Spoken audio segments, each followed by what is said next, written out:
United States of America, and to the republic for which it stands, one nation under God, indivisible, with liberty and justice for all. Good morning, everyone. Welcome to our County Commission meeting. It's been a few weeks. Good to see everyone here. Reminder, silence that. We have meeting documents in the corner of by Commissioner Bender down here, and if you need a listening device, ask one of the county staff. Moving on, I'll call our meeting to order, move on to routine business, and look for a motion to approve our agenda. So moved. Second. We have a motion and a second, and 1 second. I'm sorry, Mr. Chairman. Yes. I'd like to amend 2 items. Okay, let's do that. Items 15 and 19. So we have a motion to amend our agenda. Item 15 should state, consider a motion to approve pending legal review and authorize chair to sign an agreement with Koch Hazard Architects for design services.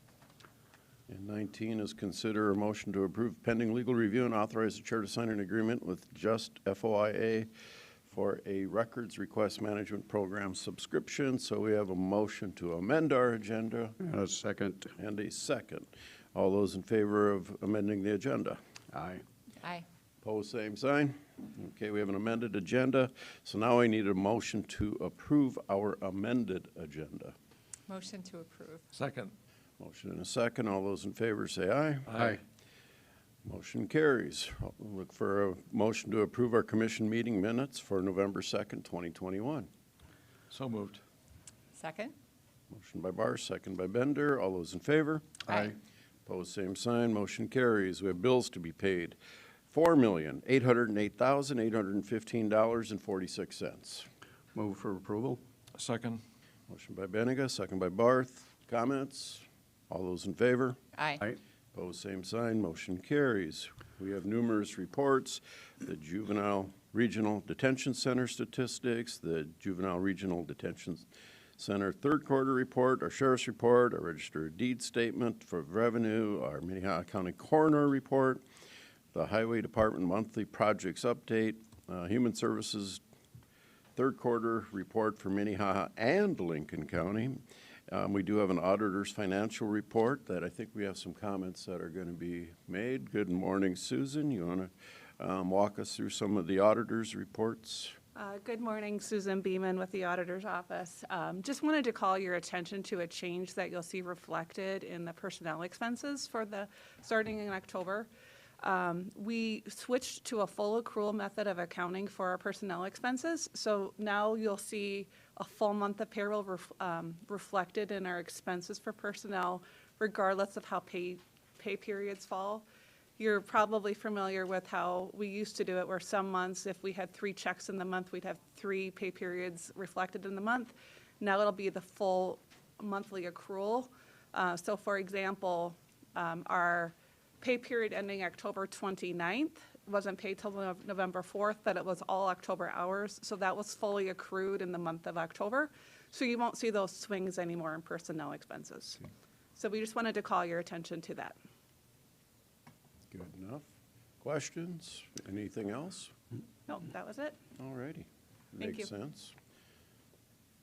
All righty. So we also have Planning Department building permits for October of 2021. All those reports are available and in the book or available in the auditor's office during regular business hours. Moving on to personnel actions. Look for a motion to approve routine personnel actions. So move, Benninger. Second, Bender. All right. All those in favor? Aye. Opposed, same sign. Motion carries. No applications for abatement. We do have notice and request. We have notice of disinterment permit issued, and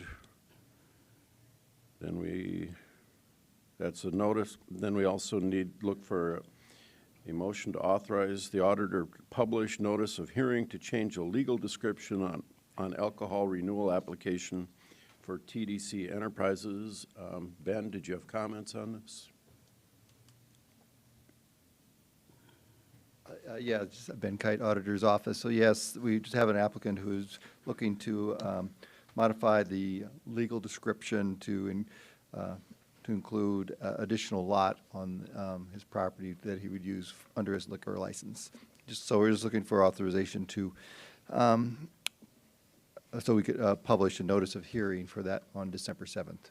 December 7th? Yeah. Okay, so that will be the date we will take public comment and have discussion. So look, unless we have comments right now, I'll look for a motion to set the date of hearing for December 7th. I'll make a motion to set the date for December 7th. Second. All those in favor? Aye. Aye. Opposed, same sign. December 7th it is. Planning and zoning notices, there are none. Petitions for compromise of lien, there are none. Now is the opportunity for public comment. If there is anybody here who would like to address the commission about a non-agenda item, this is your opportunity to come to the podium and address us. Mr. Chairman, Yes, sir. I'm catching a little unawares, but we have a candidate for county commission next year who's present, just announced last week. I think he ought to introduce himself. Joe?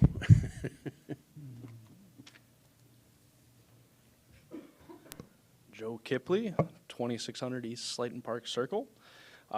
Yes, thank you, Commissioner Barth. Thank you, Mr. Chairman. Thank you all the commissioners. Happy to be attending and learning about the work of the commission, so I appreciate the opportunity to sit back and listen. I think working with Commissioner Barth, I know that I have 2 ears and 1 mouth, so I'll use them proportionately. And I never have. yeah, we're learning many lessons from you, Commissioner Barth. So I appreciate the opportunity, and yes, definitely just here to learn. But I genuinely, I guess, while I would have the microphone, thank you all for your service. So I appreciate all that you do for our community, and hope to follow in your footsteps someday in some form of public service. So appreciate you. Thank you, Joe.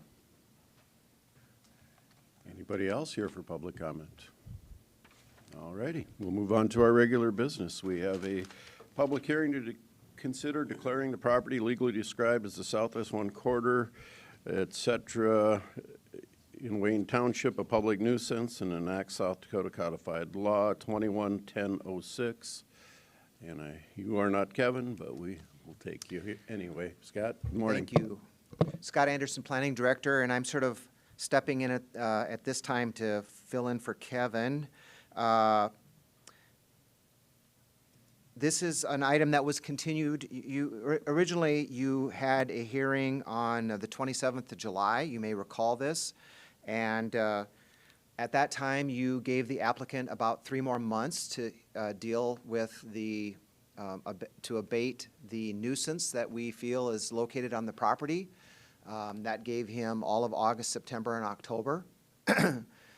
Given our schedule, this was the earliest date that we could get it back on the agenda. So it is now the middle of November, which is a little bit more than time than we had originally allowed. I inspected the site last Wednesday morning, and I have some pictures to report back to you. I will tell you, I don't believe it that, as you will see in the pictures, the nuisance has not been abated. And we will go over the pictures now, and you can see. So this is the property. It's an old farmstead. It's not the entire property that is really the problem that you're looking at here. It's the original farmstead that's located off 467th. And you can see on the left-hand side is 467th, and then you can see the farmstead. There are a number of dilapidated buildings, which you will see in the pictures, as well as I would just call an accumulation of material and debris. So these are the pictures from March. You can see what was there, and May. We've been working with this applicant for a long time. Here's May, June.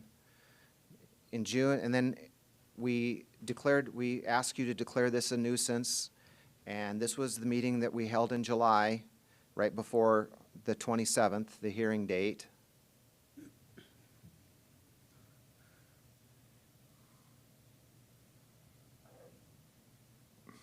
These are the pictures I took last Wednesday. You can see it is not cleaned up. I will just give you a short rundown. There's probably 15 to 20 vehicles there. There are piles of radiators, there's piles of tires, there's probably 40 to 60 tires, there's rims, there's just a host of debris.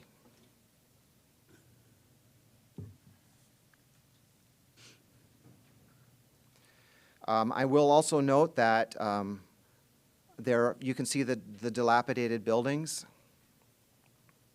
barrels of stuff, and I think that is the last of the pictures. So I'd be glad to answer any questions, but I think we've given this applicant or this property ample time, 6 months, to clean it up, and nothing's been done. So I'd be glad to answer any questions you have. Thank you, Scott. I now would give the property owner, if they're present, time to address the commission about the property. Is the property owner here? If you'd introduce yourself, sir. Good morning, Scott Van Ginkel, representing the Cooley family, 4001 West Valhalla Boulevard. Thank you for the extension for the tenant to get the property cleaned up. Unfortunately, we haven't seen the progress that even we would like to see. However, much has been done since these photos of last Wednesday. Mainly, a majority of the cars are removed. The landlord is scheduled to have Sukup Construction come in starting Monday to remove the structures that Kevin and I agree that have to come down. If the tenant still has stuff, you know, on the yard, I guess that's up to you how you want to handle that, whether you want to have Sukups remove that or, you know, give him a little more time to take it down, but we will have our portion done by the end of next week. All righty. Thank you, sir. Any other comments, questions from the commission? Okay. Do you have a signed contract with Sukup? I do. I have the contract. I can also have that emailed over to whomever I need to. Okay. I guess I'd like to see a copy of it. Carol, can you get us a copy of that? This is not the signed version, by the way, but it is our invoice, or excuse me, our bid.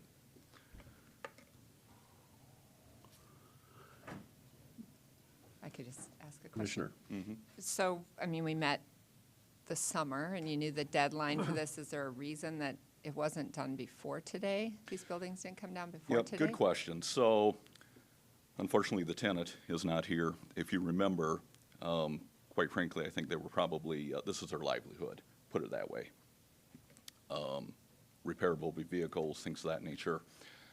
So what we did is we gave them the opportunity to clean it up. We didn't want to go in and start taking things down and get rid of stuff that we thought was valuable to this person, because there is some value to it, so to speak. So we did elect to wait. I've been keeping Kevin Hochman up to date on everything that's been taking place up to this point. We have met out there a couple of times. He agreed there was progress, although, you know, we wish it had been more on behalf of the tenant, which is why we waited. And at this point, we're going to move forward. Okay. Commissioner Benega? I think we also asked the last time we met if he had an opportunity to have a license for what he was operating out there, and I think he responded that he did not. Has that changed? You know, I cannot answer that, quite frankly. You clearly stated that he should remove everything if he's going to operate a business and you know, move it someplace where he can. I do not know the answer to that, quite frankly.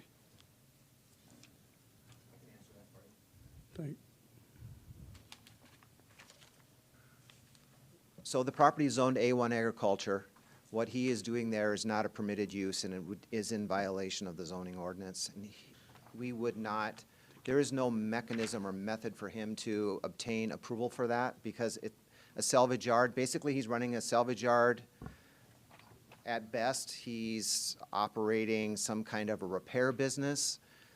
I wouldn't call it a repair business. I would probably call it a salvage yard, but it's really not even a salvage yard. It's just, there's a lot of debris there. And so it is zoned A1 agriculture. What he's doing there would never be a permitted use. Okay. Commissioner Barth? Mr. Chairman, following on with Scott's comment, junkyards are an endemic problem in our county. And you know, it's one thing to have a couple of vehicles, but when you have dozens and dozens, you know, what's happening with the fluids, you know, the antifreeze, the oil, the gasoline, you know, we don't need another Superfund location. Not that this would fall to that category, but that's what we're talking about here. Groundwater could be contaminated, wells poisoned, and that doesn't even count, you know, the other concerns of the neighbors with critters, skunks, raccoons, whatever, propagating themselves and wandering the area. It's very tough for our planning department on these things because we also have the issue where people, once it's cleaned up, just begin to accumulate again.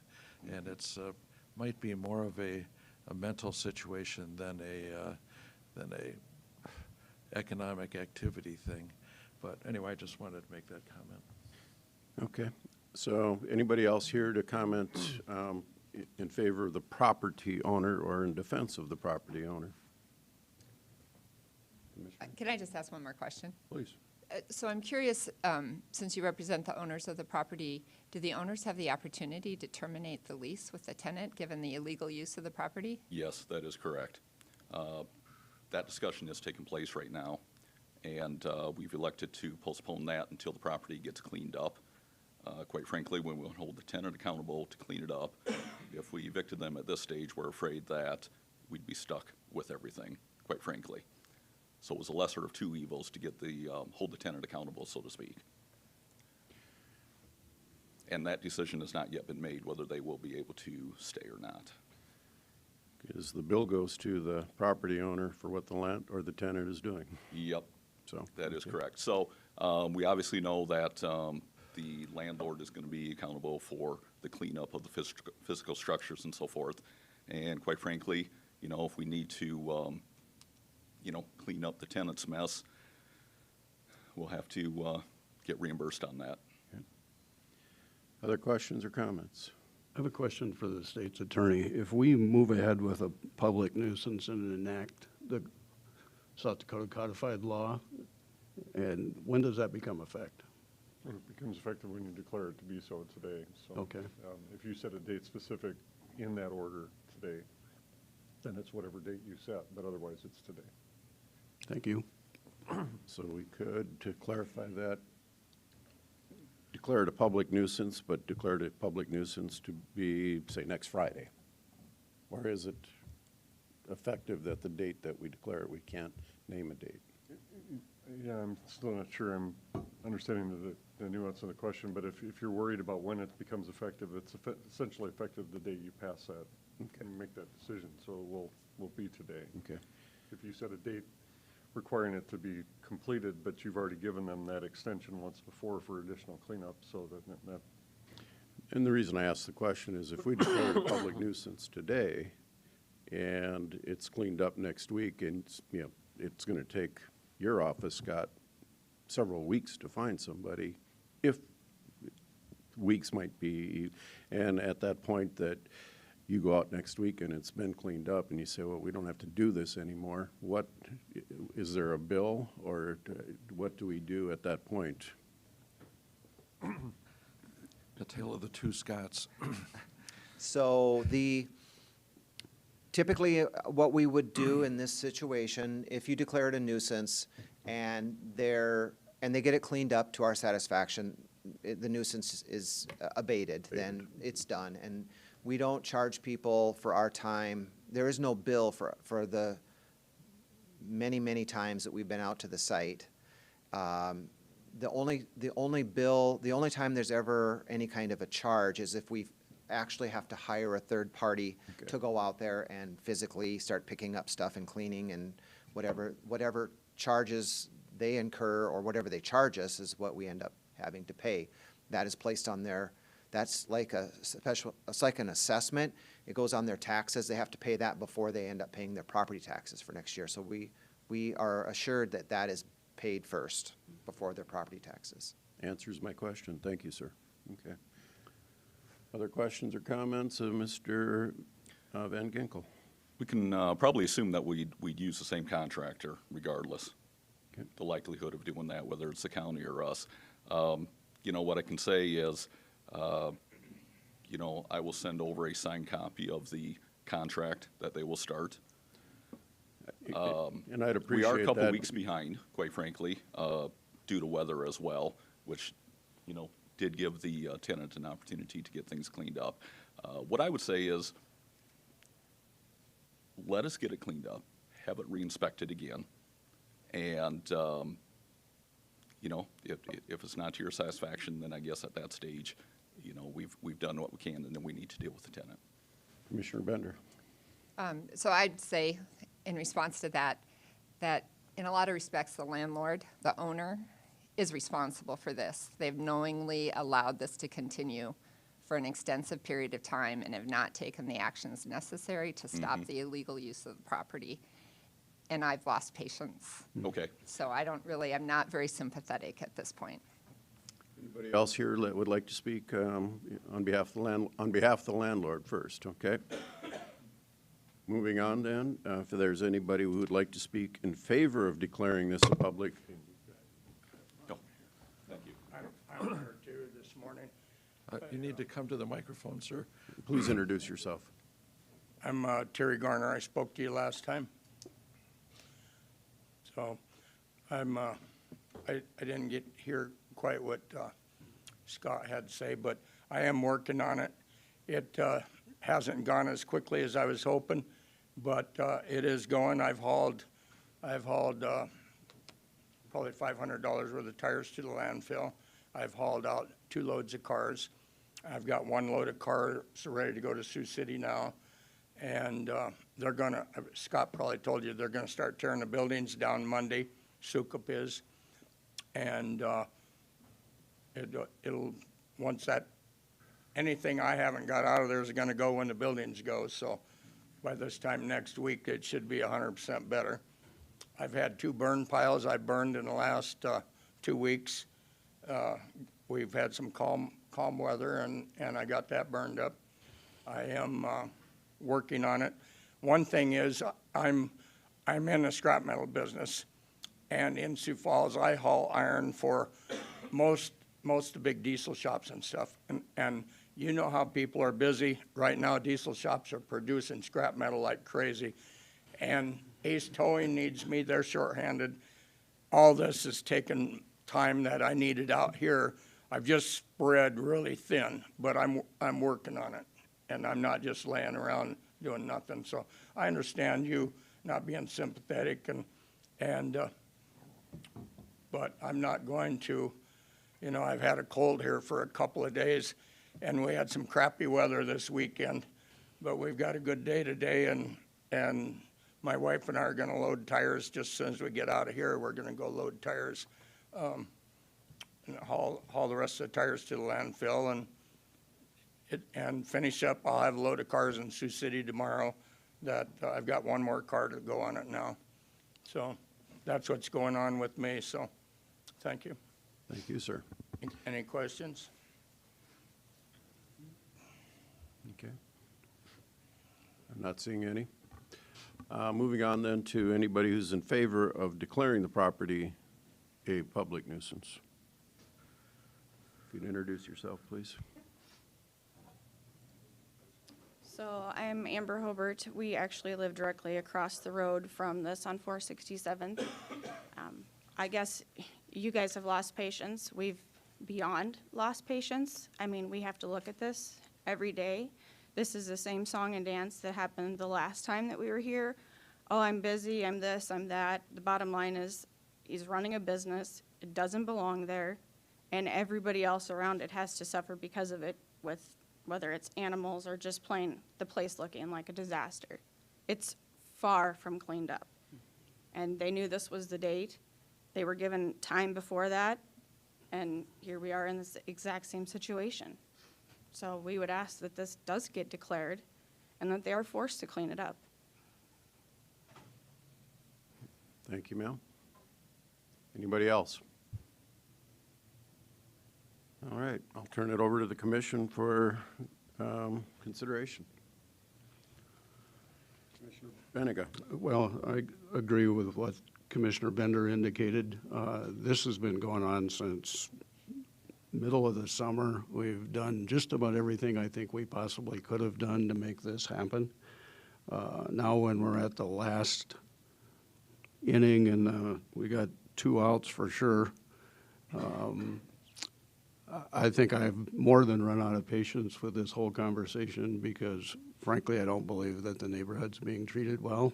I don't think the owner of the property has taken responsibility, and I'm ready to declare it as a public nuisance. Is that a motion? I will make that motion. I'll second it with a comment. Please. I think we should allow Scott Anderson, our planning director, some latitude as far as on the cleanup, assuming that Scott Van Winkle, starts his machinery going on this. Maybe Mr. Anderson wouldn't need to. So I would expect to allow planning department a little latitude.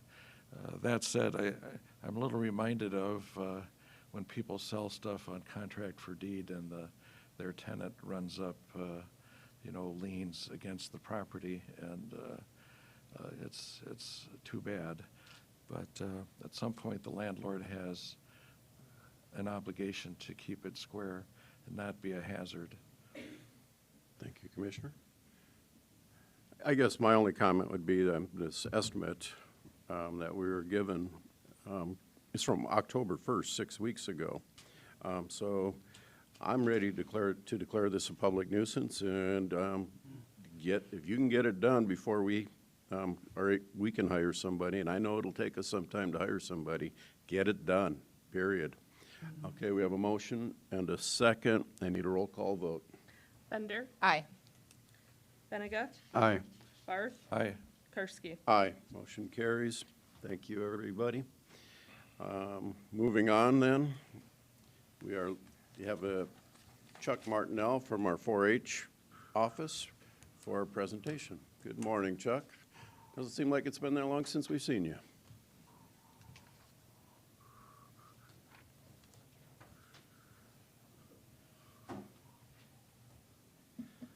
Chuck Martinell, SDSU Extension, Minnehaha County 4-H Extension Department. Good morning, everyone. I'm glad to be here to talk about the 4-H program and what we've been doing for the last couple of end of summer into fall here as we head into winter. So we've been pretty busy here as we are most of the time, but even this fall we're probably more busier now. As I talked to Commissioner Benning, to Gerald today, we're probably more busy now than we've been in quite some time, as things are really getting back to what we would call normal. In 2020 and 2021, this gave us some time here to kind of reflect on the program, what we've been offering and doing as a statewide level. As a statewide level, the program used to center around 4 different areas. They used to call advocacy, STEM, leadership, and health. We have modernize those. We've had some time to step back and think about what does today's youth need? What is today's youth? The previous stuff came in about 2013, and so we have changed our focus to social, life, workforce, and leadership building skills. So, and that's led to a change in our curriculum, change into how we teach some of our different classes when we go out and about. But it doesn't change what the focus of the program is making the youth of the program even better.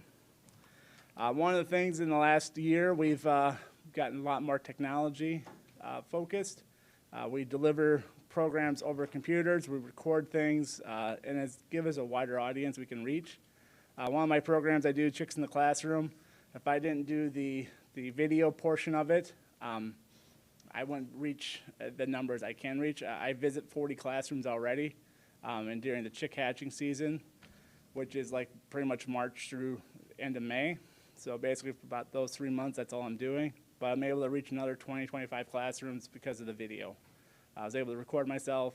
And some schools just don't allow eggs in. Chicks in the Classroom is my egg incubation where kids come into the school and they hatch eggs out of an incubator. So And some schools do have some rules around that, and so that 25 additional classrooms I can reach by using technology, it's very beneficial. So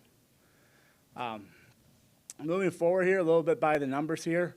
What 4-H does offer here is we have two different categories of our members. We have enrolled members, and we have what we call outreach members. We used to call them traditional and non-traditional. We call them outreach now just because that's what the National 4-H calls it, so we're just keeping ourselves in line with the national program. Overall, in the county, we reach about 10,000 youth a year, which is a tremendous, it's the biggest 4-H program in the state of all of them. We reach probably more than probably the top 3 combined. So about 20% of the youth in Minnehaha County do have 4-H program education coming to them in one form or another. One of the focuses for 2021 was community service. One of the things we want to do is be able to give back to the communities that support us and finding local community service, not just larger programs. Those are important to support, but also finding those local nonprofits and teaming up with them. This year, our youth provided over $36,000 worth of labor to different groups, organizations, step in and helped out in a variety of methods, from cleaning ditches to packing bags, all sorts of different things. Some of the highlights of the program, though, we had our first successful robotics team take part in state competition. That's big for us. We've been trying to get that program up and running for about 6 years, but it takes a good volunteer with that good background to actually make the program successful. We found someone willing to do that 2 years ago, and she took a team to the state robotics competition, and they did very well. So we also returned our livestock judging teams, which I'll touch on a little bit later. And we also introduced mastery level. So it's not just kids going out and showing a project. Mastery level is them completing a lot of steps to show that they've mastered that project, from giving a speech on how to do it to showing their knowledge in that area and really just having a wide display of 4 to 5 years of experience. So, and the program successes, we have our hippology team going to what's called Western Roundup. That's a prestigious contest out in Denver. And we have a state 4-H ambassador selected from our county. And she will be taking part in representing 4-H at a state level, telling the story of not just her experiences, but also the experiences of other youth in the county. Outreach, even with outreach, we focus on some community service with the Humane Society. I took part with a leading, we made dog toys for the Humane Society this year, dog biscuits and toys, and donated to them with some of the outreach program we do. Once again, Chicks in the Classroom, talked about that a little bit. It's probably our biggest event we do for outreach. Butterflies in Flight is the second biggest event where we bring in the little butterfly nets. We talk about the life cycle of a butterfly. Both those are just growing. So Chicks in the Classroom actually has grown so big that the state 4-H program is adopting it as their new science of ag curriculum. So. Volunteers, once again, our program is dependent upon volunteers. We have about 150 plus volunteers taking part in this, so there's a lot of paperwork side of it. All volunteers are background checked, of course. And they donate a lot of time and hours, about over $56,000 worth of volunteer time last year. Calculated at I think it was $11 an hour. Volunteer coaches here had to step up a lot. We had some turnover in our shooting sports as folks age out of the program. Even volunteers age out of the program. You do something 10 years, people are more apt, even though it's very successful, they get tired of doing it because, it's once your kids are done, a lot of times it gets to be a lot more of a challenge to keep coming. So, but our average volunteer does donate 7 years of time. So once we get a volunteer, we do hang on to them. And like I said, the volunteer coaches, they stepped up. They kept our shooting sports archery program alive. We had several volunteers who have been doing it for 10, 15 years. Lowest was 25 years. They decided they just want to spend more time with their grandkids, and I can understand that. One of the community service highlights I want to touch on a little bit here is one of our clubs called Clover Creations selected a local nonprofit called Live Like Cat. Live Like Cat is a local program that is dedicated to former student of USD who graduated from Roosevelt, who was killed in a car crash. Her dream was to become a teacher, and the club connected very well to it because a lot of the parents in that club are teachers. And so the students of the youth in that club are also avid readers. And so that program provides teacher libraries to new teachers. So one of the youth there said that their favorite thing to do is read. Every teacher should have a good library for their students to pick from, and I'm glad our club could donate books to teachers to have cool libraries. So the club took money that they had raised through fruit sales and gave back to the community in that way. The other one I touched on was the 2021 robotics team. Once again, very, very great thing for our county to get off the ground and actually running. For the last 2 years, these kids have been practicing a couple times a month for a few hours a month. Robotics is, if you don't know what it is, it uses what's called a Lego Mindstorm robot. They actually have to program everything they do. It's an autonomous robot, so all the programming is them figuring out how to make it move up, move left, and then do different things. They have to design the arms, the legs, for if it has to pick up things or to move things. So it's completely, they're holding their robot in that picture. So that is the robot they designed. Like I said, they did very well, and it was great to see that us embrace some more of that science with the program. Moving on here, our Achievement Days was last August. Seems like a long time ago with the weather, but it really wasn't that long ago. Our Achievement Day program returned to the Sioux Empire Fair. We did 9 livestock shows, which are, that's the most we've done. We've added in our dairy goats, which is the 9th one. Before that, we were doing 8. We did fashion review presentation there, which is when the kids, they go out and they pick a quality outfit, or they make a quality outfit, and then they model it. Communications contest, which is public speaking. They took part in that at the fairgrounds. We did our static project judging. One of the most important things about our static project judging is interview judging, which the kids get firsthand experience getting interviewed by a judge, being asked questions, and having to answer them back to the judge and getting feedback. Chuck, is that my goat? Sorry. Oh, They got my sorry. goat. I heard Mike. my old ears.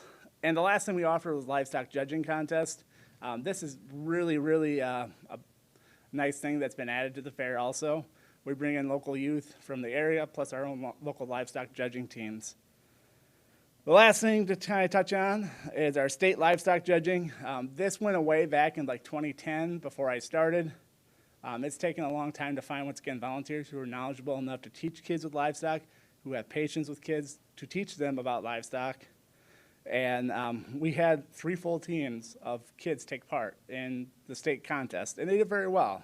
Overall, finishing most of them in the top 5. Our beginner team finished in the top 6. But we had a lot of individual award winners as well. That's a picture of the kids who take part in livestock judging, plus their coach. So, like I said, it was a nice return to some of our roots.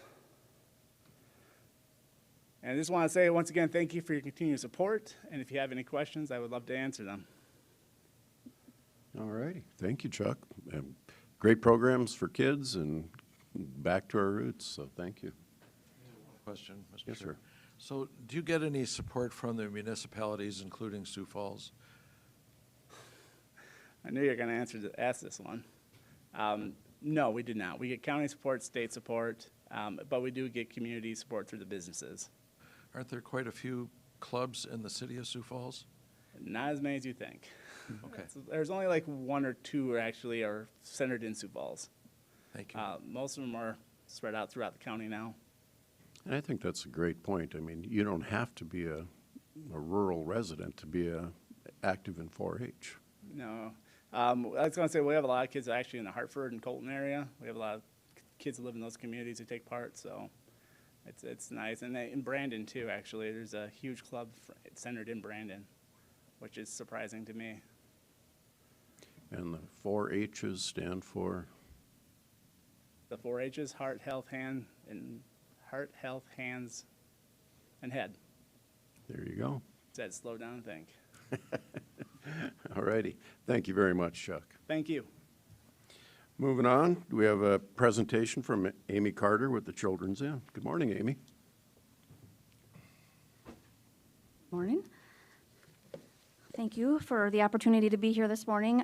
With me, I have Carl Jagaris. He is our Chief Operating Officer at Children's Home Society, and I have Sarah, who is a survivor and will be speaking with you as well. So, let's see here. So I know you are very familiar with Children's Inn, so I won't go through all of the details of our services, but this slide just shares the services that we provide, and most people tend to know us for our shelter services. We are the only domestic violence shelter in the 5-county area, serving Minnehaha, Turner, Union, McCook, and Lincoln counties. So we are able to provide immediate emergency shelter for victims of domestic violence, stalking, sexual assault, human trafficking, child abuse and neglect, elder abuse. Really, any victim who has experienced some sort of abuse is eligible for our services, and our services are free of charge. We don't charge for anything. A couple statistics here I'll share. This chart is there's a lot going on here. The darker columns are specific to Minnehaha County. The other columns are all of our, all areas and all services that we provide. And I will note, for 2021, that should be September of 2021. The stats are through September, not October. But you can see here, this year we've sheltered 759 individuals altogether, 508 of them being from Minnehaha County. That's actually up about 10% over 2020. The total number of individuals that we've sheltered is up about 10% over last year at this time. Just to comment, with shelter, we are providing everything from obviously the safety that they need and the reason they come to us, but food, clothing, personal items, transportation, childcare. We offer counseling. All of those things are within that shelter stay for individuals, and people can take advantage of as much or as little of what we offer while they're staying with us. The other item I would point out on the graph here is the last column, our crisis calls and crisis in person. Those are individuals who are calling our 24-hour crisis hotline or just showing up at our door needing crisis services. And this year, we have provided 4,673 of those interventions, which is up 15% from last year. And last year, I would just note that with COVID, our number of crisis calls was up significantly from the year before already. So that's a pretty significant growth in the crisis services that we're providing. With that, I'm going to invite Sarah up to share with you a little bit. She's joined us today to talk a little bit about her experience with domestic violence and the services that she's received at Children's Inn. Morning, Sarah. Good morning. Hello, everybody. My name's Sarah Brody. I'm from Kansas City, Missouri. About 5 years ago, I met somebody, and my life changed, and I thought that things could not get better for me. We traveled all over the U.S. together. We rebuilt his house together, and when I found out that I was pregnant, things dramatically changed. When I was 6 months pregnant, he choked me and told me that if I tried to leave him, that he would kill me. When I had the baby, he told me that if I wanted to leave, that I could, but the baby was staying with him. When the baby was 4 months old, he pushed me into the wall while I was holding the baby, and I grabbed the baby in the diaper bag and I ran out the door. The police would not help me because I didn't have any bruises. They said that I was very emotional and that it seemed that I was just upset because he had been cheating on me, and that basically they were not going to help me. The police report indicates that I was emotionally unstable, and basically that he didn't do anything wrong. I left him and I lived with a friend for a while, but he kept tracking us down and finding us. He had a lawyer contact me and say that he just wanted one night a week, and every other weekend he was willing to pay child support. And at the time, I felt like I had no other option because he's the father, and I'd rather have something on paper with him so that he couldn't take the baby from me. He had been very violent and threatened me many times, throughout my pregnancy and after the birth of the baby. Things that I would have never imagined would have happened to me before getting pregnant. So I agreed to letting him start seeing the baby again, and went over to his house one day, and he just lost it. He beat me until I was black and blue. He left a handprint around my throat. He pulled a knife on me. He held me hostage the entire night. My children were inside of his house during this time. He told me that if I screamed and woke them up, that he would make sure that they had nightmares for the rest of their lives. I didn't think that I was going to live through that night.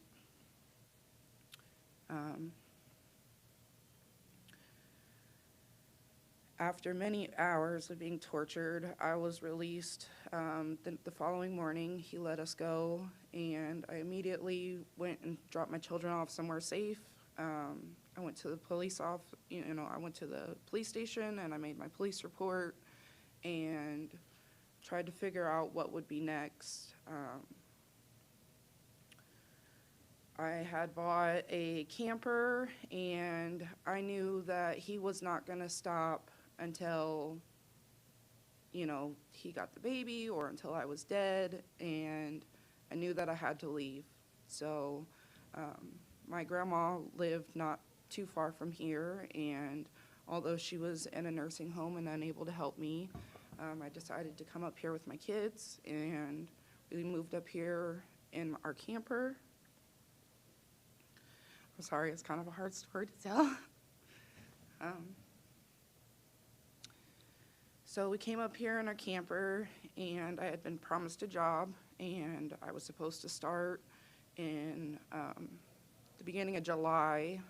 Due to childcare complications and COVID, I wasn't able to start my job until September.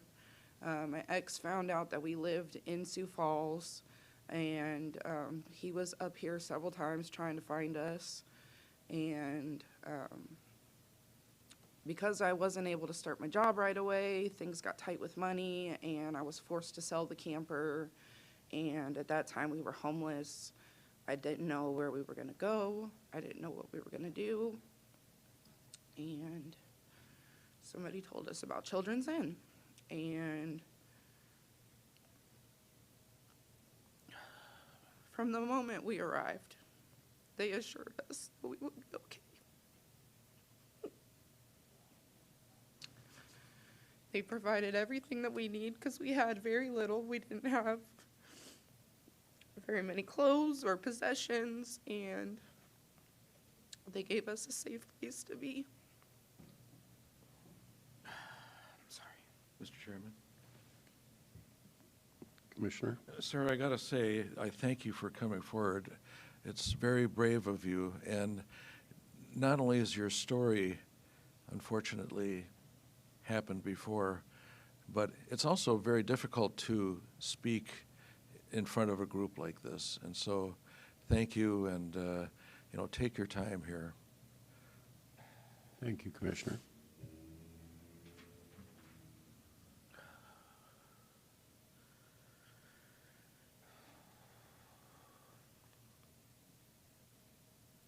Children's Inn provided us with the resources that we needed to get back on our feet and find housing. And although I unfortunately was fired from my job shortly after moving into our housing, I was able to start my own business, and I just celebrated 1 year as a small business owner.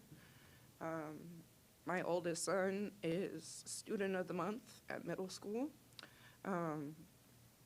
He's taking high school biology classes and high school algebra classes in 8th grade, and is one of the top students in his school. And all my kids are excelling, and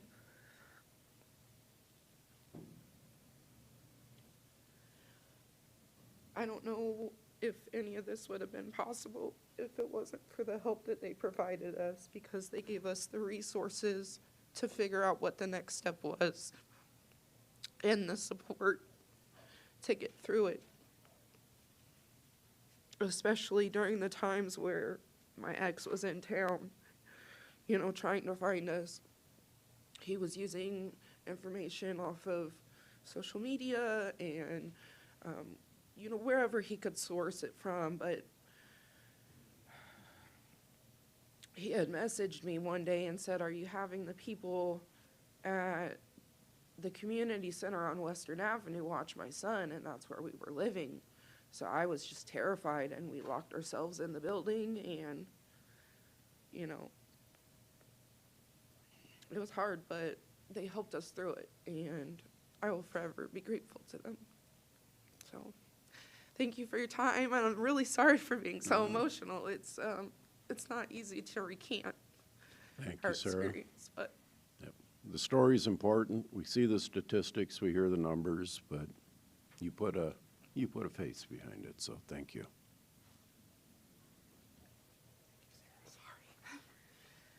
I want to commend Sarah for her bravery in telling her story, and thank you for taking the time to listen to that very important story. So I'm Carl Jagaris, Chief Operating Officer of Children's Home Society.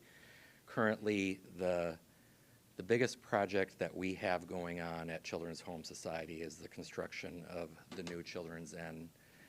And I'll just tell you, after listening to that story, I retired in 2020 as the police chief in Rapid City after 25 years in law enforcement, and had a front row seat to domestic violence and the challenges that law enforcement and communities faced, and especially when children were affected. And so I can't understate the importance of the Sioux Falls, Minnehaha County community being innovative in being ahead of the curve to ensure that we have proper services for future victims of domestic violence and children by supporting our efforts to build this new facility that is greatly needed. There's so much excitement with all the growth that's happening, but it's so critical that we have these services in place as the growth is happening, not after the growth occurs. So we provided some statistics on our budget. Currently, our budget for Children's Inn is about $3 million, which about half is through charitable support. We are forecasting with our new building that over time it will grow to about a $4 million operating budget annually, of which it will increase our charitable support needed to 62%. So we're working very hard to shore that up. We are engaging counties and the city of Sioux Falls, and many of you have actually been to the Children's Inn. I thank you very much for that. So we have a capital campaign going on right now through our foundation that is going well, but an important part for us is to make sure that we can sustain our ongoing operational costs. So that's why we're here, to remind you of the importance of our partnership with Minnehaha County. We couldn't do the work that we're doing without your support, your financial support. And I'll just close it by sharing that our building project is underway as we speak. We anticipate a move-in in late fall of 2022. The construction cost is just under about $11 million, of which we are working to fundraise half of that as we speak. I just throw that out there because I know that there is the possibility of CARES Act funding being available or maybe coming available, and I just ask that you keep us front of mind as those possible one-time funding opportunities might come your way, to consider engaging with us to see if we could be a fit for that, because if we're able to receive one-time funding to support the building, that will help us sustain the operational costs indefinitely. So with that, thank you very much for your partnership. And again, thank you, Sarah, for sharing your story. Thank you, sir. Questions, comments?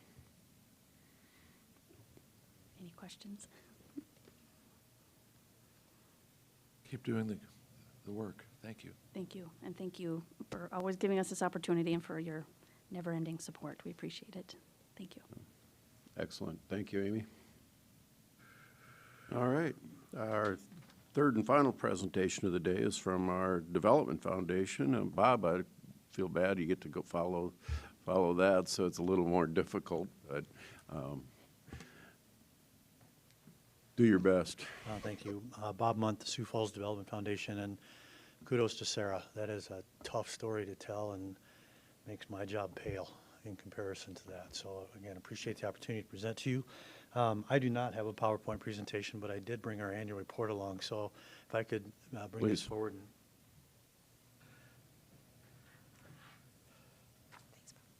Every day I work, a tree dies. This is recycled paper, though. That's good. Well, thank you again for having me here. It is a pleasure for me to be able to report to you today about our past year. As all of you know, it started out a little bit sketchy in the middle of a COVID epidemic, and we're trying to move this whole community forward, our whole area forward. So about a year ago is when we announced the Amazon property sale, and the fact that Amazon was coming to Sioux Falls. And so that project has continued to grow, has continued to be under construction. We've had really record land sales this year. We've sold a little over 200 acres in Foundation Park and Park 8, which is our park on the northeast corner of Sioux Falls.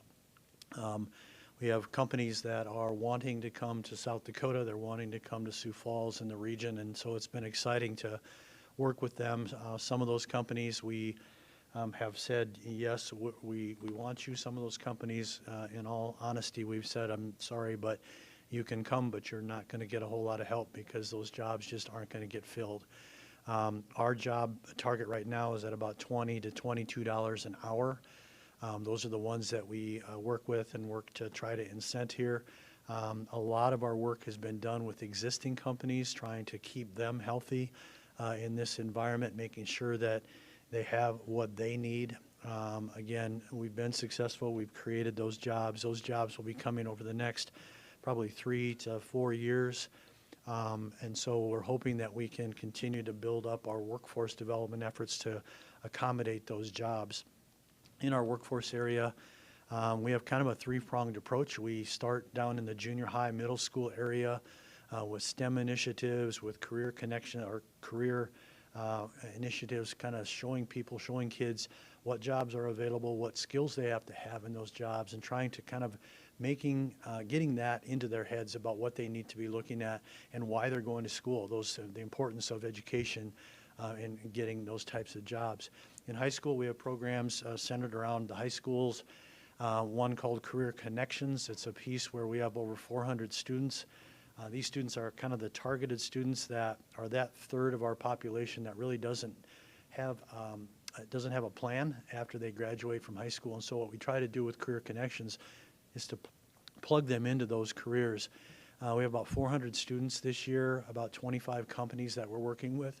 Those students actually get a chance to go into those companies, meet and talk with the different folks, the different skill sets in that particular company to find out what it is that they do inside those four walls and kind of what skills it takes to be able to do that.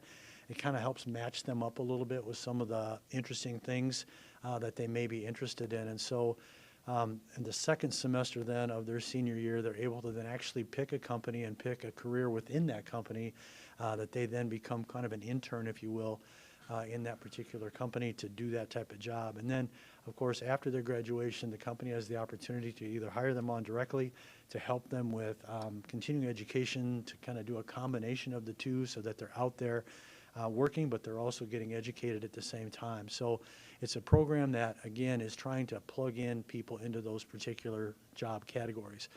The other leg that we have targets kind of the colleges, universities, tech schools, community colleges, those types of things, where we're recruiting those companies or those students in. We do a lot of that electronically because of the distance between our employers and those schools, and so we have a very active e-commerce type of system that we have in place where we do a lot of seminars online, we do company tours online, we do company interviews online. All those things are happening to try to bring those students here to Sioux Falls. And lastly, certainly not least, we have a program that is really directed at human resources and human resource professionals and their connections to colleges, universities, and tech schools in their career counseling programs to really do a best practices audit, if you will, of what companies are doing now to obtain and retain their employees, the types of things that they're doing internally, whether it has to deal with work environment, benefits, anything else like that, and the sharing of that information to make our employers here in the region the preferred provider, preferred employers. And so doing a lot of that. We just completed our Win in Workforce Summit last week. I got about 400 people came to that, had some great opportunities to network on that. And the last thing I'll say on workforce is we've really kind of pulled out all the stops in what we do for workforce and recruiting. This last summer and fall, we did a program called Work Sioux Falls. We actually did a printed piece that we inserted into 4 major metropolitan areas, including Minneapolis, St. Paul, Fargo, Omaha, Council Bluffs, Sioux City, and Des Moines. We reached roughly 800,000 people in that distribution. What it was a tabloid that had 2 ads per page with QR codes on each one of those ads that directly linked anyone who scanned that QR code to the work site of that particular company. So for example, Raven was one of our clients. They could scan the Raven code and go right to the Raven employment website and apply for jobs and see what was available and those types of things.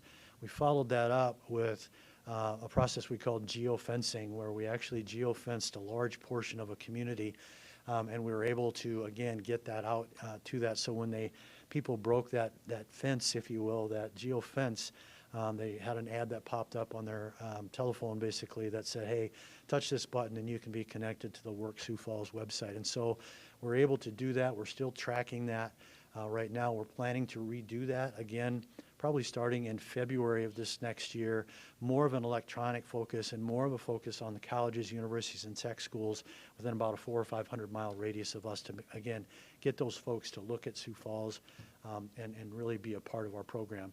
The last thing that I'll mention here today is that we recently received a grant from the state of South Dakota. We're partnering with them on the advertising that I just talked about, but we're going to take about half of that grant and we're going to match that from a development foundation perspective to do upskilling and uptraining within our companies. So some of those companies who may have upper level jobs that would be available, they now have the opportunity to take their employees and upskill them through STI, through Southeast Tech, into those upper skilled positions so that they can move up the employment ladder and really give them the opportunity to work at a higher level, opening up some of those jobs at the entry level positions, again, to kind of make room, if you will, for some of our students coming out of high school and moving into those positions. So we're trying to create that pipeline of employers and employees to really fill that gap. It's the number one thing that we're really pushing right now from a development foundation perspective. And then along with that comes all the other fun things that you all hear about in the areas of housing and childcare and things like that. And, you know, we're trying to play a role in that. We don't necessarily want to take the lead in some of that because that's not our area of expertise. That's not our lane, but we certainly understand the issues that come about when you're trying to employ all the people that you can, but you also have childcare to look at, housing, those types of things. So again, working on solutions behind the scenes with some of that stuff, but really trying to really build what we're doing from a recruitment standpoint from the areas of industry to those higher level, higher skilled jobs and employment bases, and then taking a look at our employment and how do we kind of fill that pipeline to fill that as well. So those are really kind of the 2 major issues that we're dealing with right now. And we've had a good year. We've had some good land sales, but we have some challenges ahead of us when it comes to filling those jobs over the next 3 to 4 years. So we'll be working with those companies individually to make sure that they have the workforce that they need, and we'll be working with our existing companies to make sure that they also have the workforce that they need. So with that, I'll open it for any questions that you guys might have. Thank you, Bob. Questions? It's the only one that comes to my mind. Who or what organization? I mean, we talk about the growth in Sioux Falls and Lincoln and Minnehaha and Turner and McCook counties, our MSA. Does anybody track the demographics, you know, where they're coming from, their ages? I mean, is there anybody who has a firm grip on that number? Yeah, we try to do that. The Department of Labor actually has a tracker that does that, so it's actually online, so you can get on the Department of Labor and find out those numbers. I don't know how they get that information, so I don't know necessarily how exact it is. Our Board of Realtors also tracks a lot of that information as far as people coming in, where they're coming in from, where they're moving in from.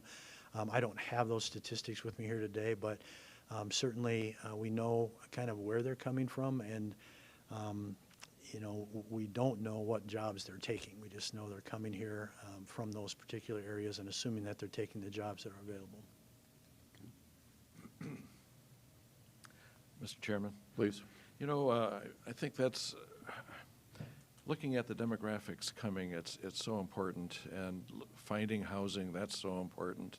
I was reading in Governing Magazine that Hispanics in the United States would be the 7th largest economy in the world if they were standalone, and yet there's resistance to having them come here. And with planning and zoning, there's resistance to having less expensive houses, you know, in the luxurious neighborhoods that we have. I mean, I wouldn't like it if they built a tiny house next to my house, unless I could put my mother-in-law in there. But I'm kidding. I don't have mother-in-law anymore. Anyway, finding housing is such an important thing for us to do, and yet there are barriers. And I was looking at lots for sale for over $100,000, some $350,000. We need to find a way to allow people to live here. I would agree. The mayor has a housing task force. I think some of your folks are involved with that, you know, looking at all areas of housing, right? From assisted housing all the way up, you know, to the $1 million homes. How do we do that? I think, unfortunately, right now there's a couple of other complicating factors with housing, not to mention supply chain and labor, right? So I think we're building houses as quickly as we can here in the region, and you know, I'm thoroughly impressed with, you know, some of our communities around us and the types of things that they're doing in the lines of housing, you know, Baltic, for example, and several others. Just they're doing a great job of capitalizing on the momentum that we have, and hopefully, you know, building some of those affordable type houses, you know, in Baltic and other places. But it's a challenge. We know it is. We're trying to address that. I know the state's aware of it. They're trying to address it. So again, there's a lot of people working on it. It's just, I don't think anybody's come up with that magic bullet yet on how to do that. All righty. Thank you very much, Bob. Thank you guys very much. And thanks for your service too, by the way. All righty, moving on. We have, looking for an authorization for the chair to sign the 2022 Law Enforcement Services Agreement between just about every community in Minnehaha County. That's right. Good morning, Commissioners. I'm Joe Bosman with the Sheriff's Office. We do provide law enforcement services to almost every community in the county except for the city of Sioux Falls and Brandon, which has their own police department. Every year, we renew our police services contract with the 8 communities we provide services for. We come up with our contract rate. We talk with the communities, make sure we're all in agreement with the number of hours and the hourly rate. That way they have time to prepare their budget for 2022 in advance. So this project, or this communication, has been going on all summer long. We've come to the point we are up for renewal signatures on the contract. So I'm asking for authorization for the commission chairperson to sign the 2022 law enforcement services agreements for the 8 communities that we have listed. Mr. Chairman, every year we do approve this, and I'll probably vote for it as well. But Joe, as I look at it, these increases are less than 2.5%. Our costs, I mean, are we subsidizing these? at a greater extent every year? It seems like it. So we monitor the cost ratio between what a true expense of a deputy is and what the towns are paying for. And it's roughly around 75% of a deputy is what they're covering. These towns do get a great value for this. We also recognize the fact that if they don't sign the contract, we still then would be liable for law enforcement services in those towns. So we recognize some of that fact, and that's why it's not the true one-to-one. Commissioner Benega. Captain, have the hours that each of the community has requested, have they changed?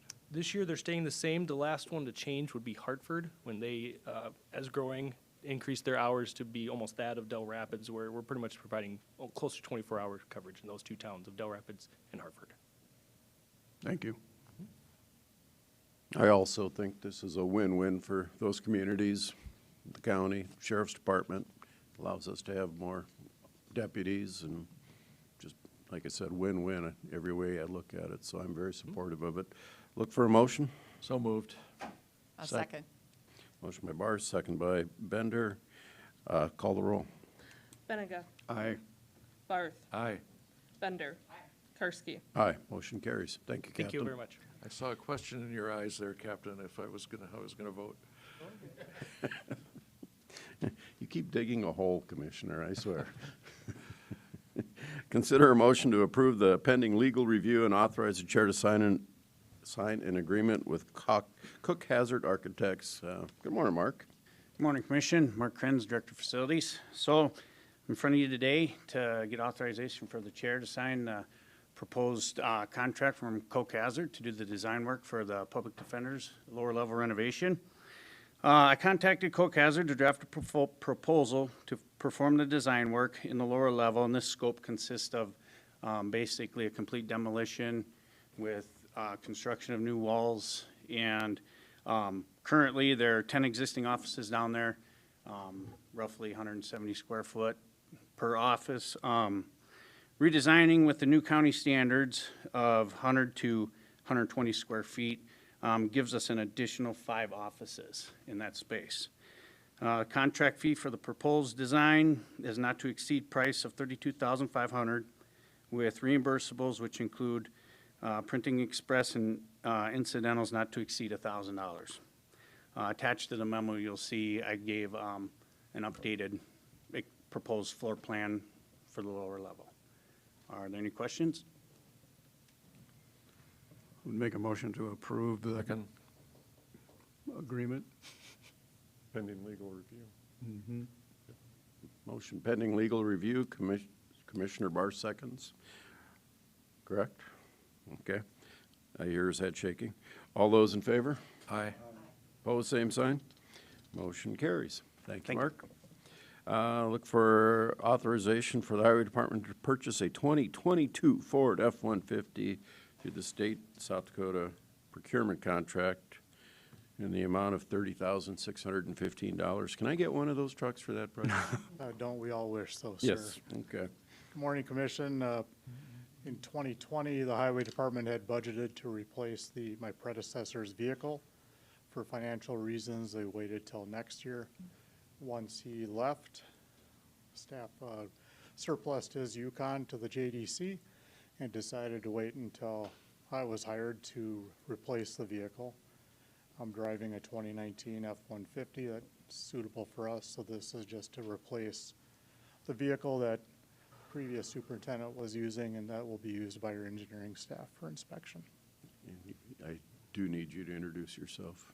I'm Steve Guron. I'm the highway superintendent. Thank you, Sorry, Steve. sir. Just for everybody's information. All righty. So, any questions of Steve? Commissioner Bender. I just would say I'm very supportive of this. This is an item that we've been aware of for a while and waiting for the new highway superintendent to be here. It's a very reasonable request in my mind, and I'd make a motion to approve. Second, Benega. Motion by Barth, Bender, second by Benega. All those in favor? Aye. Same sign. Motion carries. Thank you, Steve. Yep. The auditor's here for authorization to register Minnehaha. Oh, no, backing up. Authorize the chair to sign the SDDOT utility right-of-way certificate for project MC 2110, structure 5330-066 rehab. Jacob, you're taking Jacob's I'm place. taking this over for Jacob. Once Okay. again, Steve Groen, Highway Superintendent. This is as routine as you can get. The South Dakota Department of Transportation, through the Bridge Improvement Grant process, requires Minnehaha County to give them assurance that all necessary right-of-way and easements are going to be acquired, and that the South Dakota DOT will not be responsible for any utility relocation costs. This project is a redecking of a bridge on County Road 103 just south of the city of Sherman. This project does not require any easements or land acquisitions, and in addition, South Dakota DOT will not be responsible for any utility relocation costs. So we're just seeking your approval to have the chair sign these for us. Make a motion to approve. Bender? Second. Motion by Bender, second by Barth. All those in favor? Aye. Opposed, same sign. Motion carries. Thank you, Steve.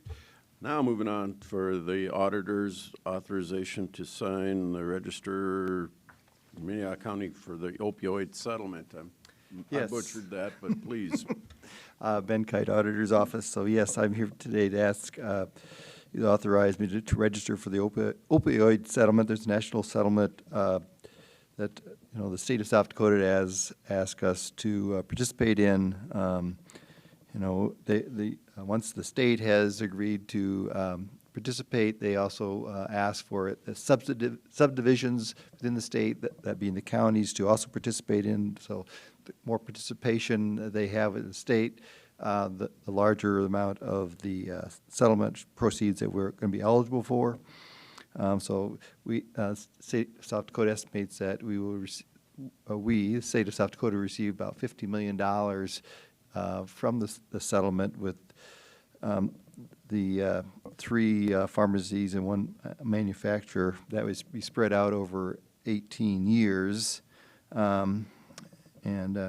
Used for, I guess, mitigation of opioid impacts. The sheriff's office also has somebody here to speak on this, if you'd like. Thank you, Ben. Good morning. Good morning. Jeff Gromer, Chief Deputy with the Sheriff's Office.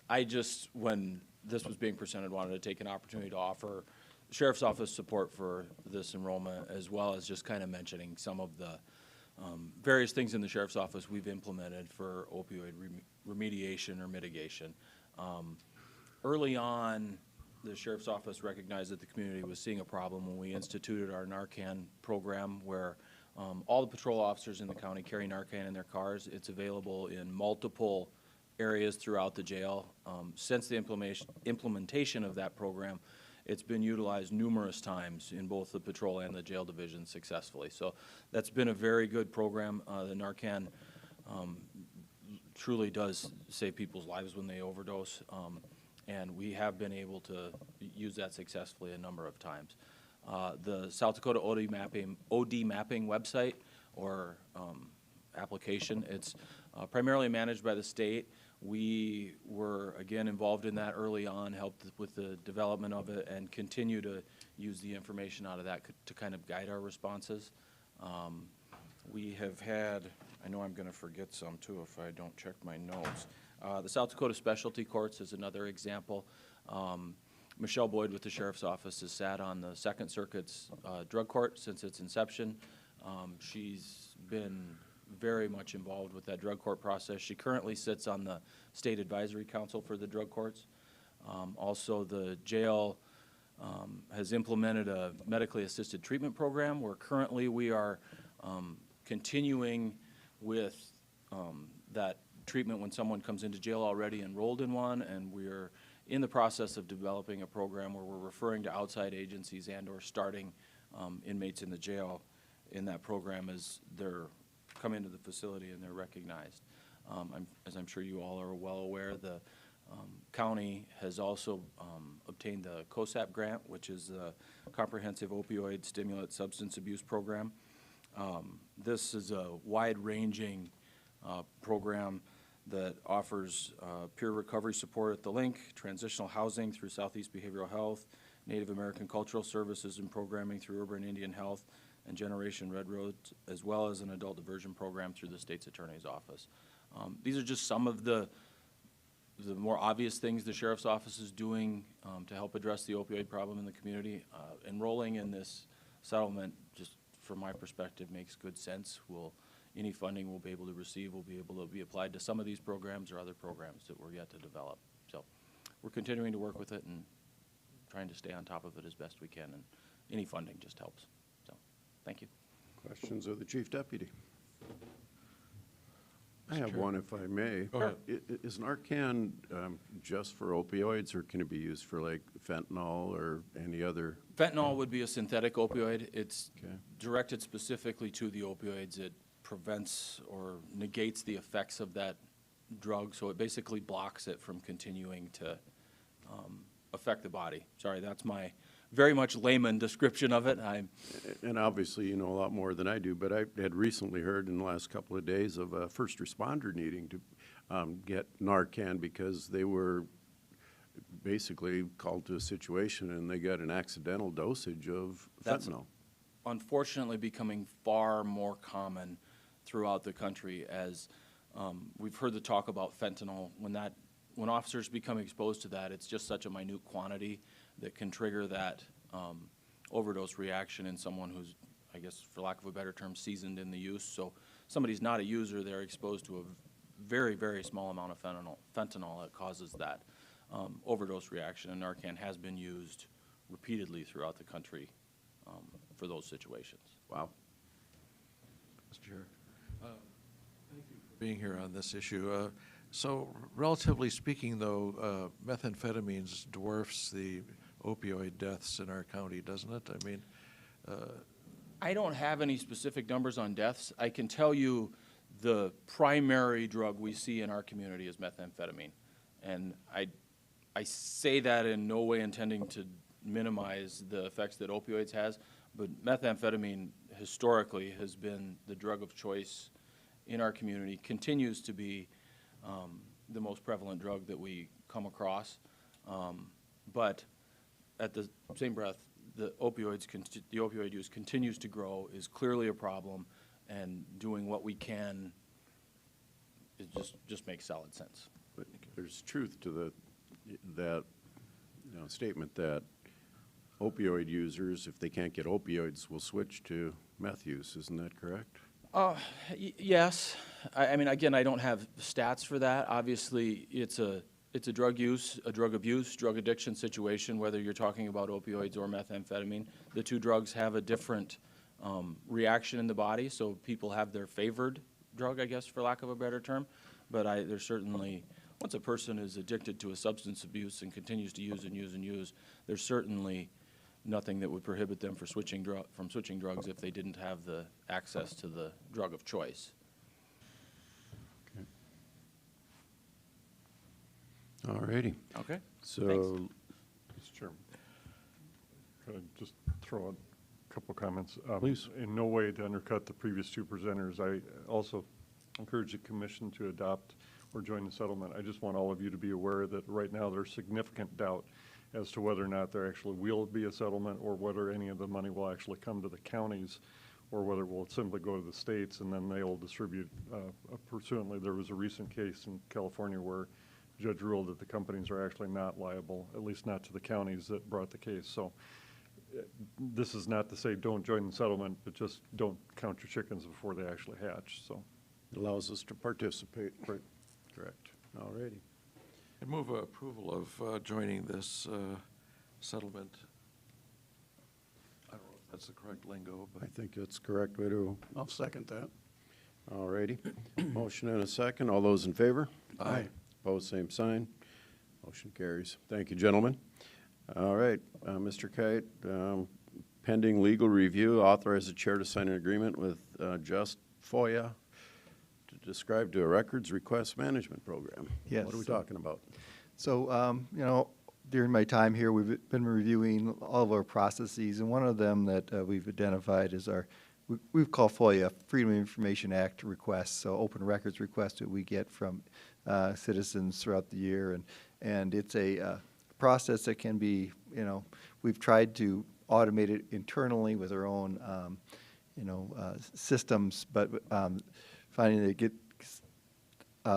gets a little unwieldy, right? Especially when we had lapses in turnover. We found that we had a kind of a single point of failure when we had one person managing this. So I've been kind of reviewing some solutions, came upon this vendor and a couple other vendors that specialized in managing these type of open records requests. Basically, I think what it does, it allows us to drive citizens who have questions for us or requests for information to a website where they can submit those requests. That gives us the opportunity to manage those much more efficiently. It also allows us to more easily share that or push that request for information to the appropriate departments as they come in. We get several requests for open records. We probably go about 100 a year, but those are not one-time interactions with those citizens. Usually they can anytime between 1 and 100 different communications with those requests as there's follow-up and clarifications and that sort of thing. So lots of interactions for this. So as I looked at these solutions, I could see how this would allow us to manage these requests. We do have a responsibility to respond to citizens within a certain period of time. And of our current process, we have no way of knowing how we're meeting those timelines. So I looked at this, found the solution, and then with the ARPA funds, this purchase of this application would qualify under ARPA as we allows us to deal with citizens in a kind of more of a distant situation. I've provided you the costs of those, but I would ask for your support to approve the chairperson to sign that agreement pending legal review and approval. Questions, comments? Your office handles all FOIA requests for the county? Yeah, as a general rule, yes, we do handle. There might be some that go directed to the sheriff's office that we might not see, but yes, we handle all the FOIA requests. Yep. I would make a motion to approve. Second, Bender. All those in favor? Aye. Opposed, same sign. Motion carries. Thank you, Ben. All right. We have a resolution to rescind resolution MC 2057 property tax payment plan for parcel 035525 for owner of record Howard Thomas. Yes. So, yes, back in July of 2020, you approved that resolution 20-57 for property owner Howard Thomas, and he had outstanding property taxes of $18,301.16 with payments that they were supposed to make of $508.37 per month. Mr. Thomas has made one payment of $500 in this period of time. I've spoken to him a few times. It's clear that he doesn't have any desire, at least, to follow up on the plan. I think he's might be incapacitated at this point, not be able to make payment. But yeah, I would recommend that we rescind this tax payment plan and allows us to move forward however we might choose. Mr. Chairman, I make a motion to rescind resolution MC 20-57. Second, Bender. Comments? I have one. Okay. I'm disappointed, not in the property taxpayer, but that we weren't told by the prior auditor that these plans weren't coming together, and I do appreciate you following up on these, Ben, and keeping track. I mean, we were basically kind of going way beyond the norm of how we collect property taxes to do this, and I was taking it on comments made by prior auditor that these things were actually working and happening, and from what I've seen, they're not. So thank you for bringing them to us and letting us fix this, because it's only right for all the property taxpayers in Minnehaha County. So appreciate it. Call the roll. Barth. Aye. Bender. Aye. Benega. Aye. Karski. Motion carries. All right, resolution approving the tax deed property sale of parcel 48244. Yes, before I go, I just thought I'd give you a little bit of update on those tax payment plans. So I started out, when I took the office, we had 18 outstanding tax plans in place, of 7 of which of those have now been paid in full. We've rescinded 4 of those. One of those that we rescinded actually, once they got the notice, paid it in full. So we have 8 remaining that have been paying on a regular basis, and we hope to have those completed, sometime in the near future. They are paying? Yes, they are Thank paying you. regularly. So then, yes, our requests to approve the tax deed sale. So on September 25th, the auditor's office held an auction of surplus property related to tax deed properties that we acquired, the treasurer's office had acquired. So on November 10th, the purchaser of parcel number 48244, CAM Companies, remitted to the auditor's office the balance due on that property. So they had won the auction for a sale of that property at 212 West Russell for $41,600. They provided us the down payment of $4,160 and paid the balance due of $37,440. So if we could approve the resolution, that would allow us to issue a quick claim deed to CAM Industries and get that property back on the tax roll. Mr. Chairman, so they'd have to pay us the balance due before we gave them the deed, right? Correct. Thank you. And they have Make done a that. motion to accept this. Second, Bender. Motion and a second. Call the roll. Barth. Bender. Aye. Benega. Aye. Karski. Aye. Motion carries. Thank you, Ben. Liaison reports. Anybody have any activity that they're needing to follow us up with? Chairman, last night, the townships had a meeting here, and in attendance were our new highway superintendent, our new auditor, and Jacob Maris from the highway department. And honestly, they had not met since 2019. And so, they had lots of info from the last year. Ben and Steve both spoke, and Jacob got an answer in on one of the questions. During my time of speaking, well, let me say that Orrin Sorensen started us with the Pledge of Allegiance, and he said, I'd really like us to sing the national anthem. Any volunteers? I had to be held to my chair, so I didn't stand up. But anyway, when I did speak, I pointed out that Jacob Maris, however we pronounce it, has sung professionally and has some albums out. And so he changed colors in his chair. But I did tell him later that if he had to sing the national anthem next time, I would sing it with him. I rehearsed on the way home last night.